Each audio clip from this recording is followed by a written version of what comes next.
सीता की शंका। मार्ग में सीता ने रामचंद्र से कहा, आर्यपुत्र, यद्यपि आप महान पुरुष हैं, किंतु सूक्ष्म रूप से विचार करने पर मुझे प्रतीत होता है कि अधर्म में प्रवृत्त हो है। हे नाथ, इस संसार में कामजनित 3 दोष ऐसे हैं जिनका उन्हें परित्याग करना चाहिए। पहला कामजनित दोष है मिथ्या भाषण, जो आपने ना तो कभी किया है और ना ही कभी करेंगे। दूसरा कामजनित दोष है पर स्त्रीगमन। आप एक पत्नी व्रतधारी और महान सदाचारी है, अतः यह कार्य भी आपके लिए असंभव है।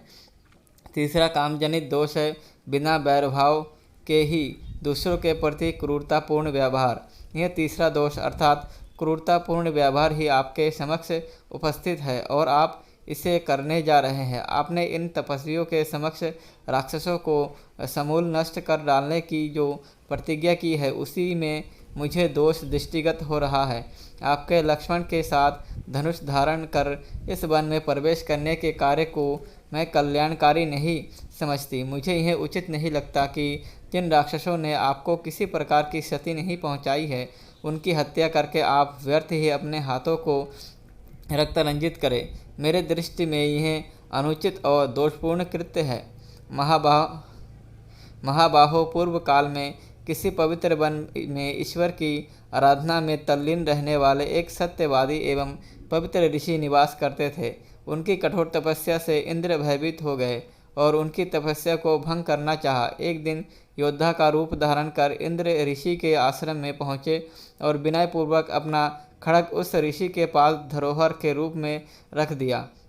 ऋषि ने उस खड्ग को लेकर अपनी कमर में बांध दिया, जिससे वह खो ना जाए। कमर में बंधे खड्ग के प्रभाव से उनकी प्रवृत्ति में रौद्रता आने लगी।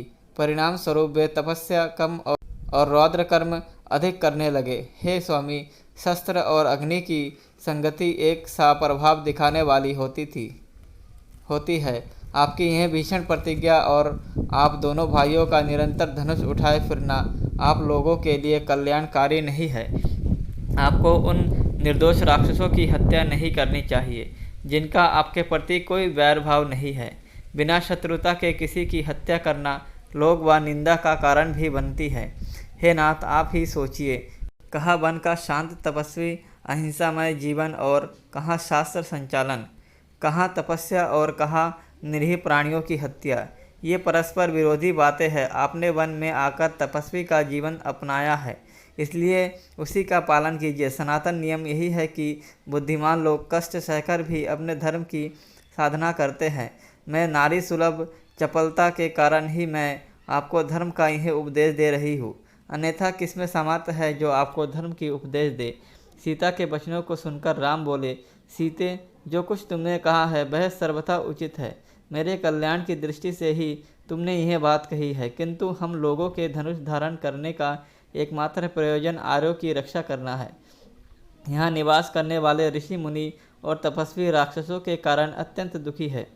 वे उनसे अपनी रक्षा चाहते हैं और इसके लिए उन्होंने शरणागत होकर मुझसे प्रार्थना की है। उनकी रक्षा के लिए ही मैंने प्रतिज्ञा भी की है।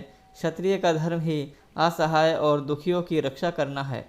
ऋषि मुनि और ब्राह्मणों की सेवा तो मेरा कर्तव्य है, फिर मैं तो उन्हें वचन भी दे चुका हूँ। क्या तुम्हारे विचार से यह उचित है कि मैं उस प्रतिज्ञा को भंग कर दूँ? तुम यह कदापि नहीं चाहोगी कि मैं प्रतिज्ञा भंग करके झूठा कहलाऊँ, क्योंकि तुम जानती हो कि सत्य मुझे प्राणों से भी प्रिय है और अपनी प्रतिज्ञा का पालन करने के लिए तुम्हारा और लक्ष्मण का परित्याग भी कर सकता हूँ। मैं अपने प्राण का त्याग कर सकता हूँ, किंतु अपने प्रतिज्ञा को मिथ्या सिद्ध नहीं होने दे सकता। फिर भी जो कुछ तुमने कहा उससे मैं बहुत प्रसन्न हूँ। इसके पश्चात उन लोगों ने अगस्त्य मुनि के दर्शन के लिए प्रस्थान किया, किंतु उन्हें उनके आश्रम का पता नहीं चल पाया। उनके अनेक ऋषि मुनियों के दर्शन करते तथा वनों में भ्रमण करते हुए 10 वर्ष व्यतीत हो गए। इस अवधि में उन्होंने अलग अलग स्थानों में एक एक दो दो वर्ष तक कुटिया बनाकर निवास किया। साथ ही साथ अगस्त्य मुनि के आश्रम की भी खोज करते रहे, परंतु अनेक प्रयत्न करने पर भी उनका आश्रम ना पा सके। अंततः वे पुणातुक्ष्ण मुनि के आश्रम में आए और बोले, हे महर्षि, मैं विगत 10 वर्ष से वन में भटककर महर्षि अगस्त्य के आश्रम की खोज कर रहा हूँ, किंतु अभी तक उनके दर्शनों का लाभ प्राप्त नहीं कर सका हूँ। उनके दर्शनों की मुझे तीव्र लालसा है, इसलिए कृपा करके आप उनके आश्रम में पहुँचने के लिए मार्ग बताइए। मुनिराज तुष्कनि ने कहा, हे राम, तुम दक्षिण दिशा में 16 कोस जाओ, वहाँ तुम्हें एक विशाल पिपली वन दृष्टिगत होगा। उस पिपली वन के वृक्ष प्रत्येक ऋतु में खिलने वाले सुगंधित युक्त रंग बिरंगे फूलों से लदे वृक्ष मिलेंगे। उन पर नाना प्रकार की बोलियां में कलरव करते हुए असंख्य पक्षी होंगे।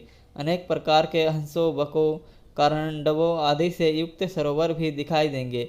उसी वन में महात्मा अगस्त्य के भाई का आश्रम है, जो वहाँ ईश्वर साधना में तल्लीन रहते हैं। कुछ दिन उनके आश्रम में रहकर विश्राम करें।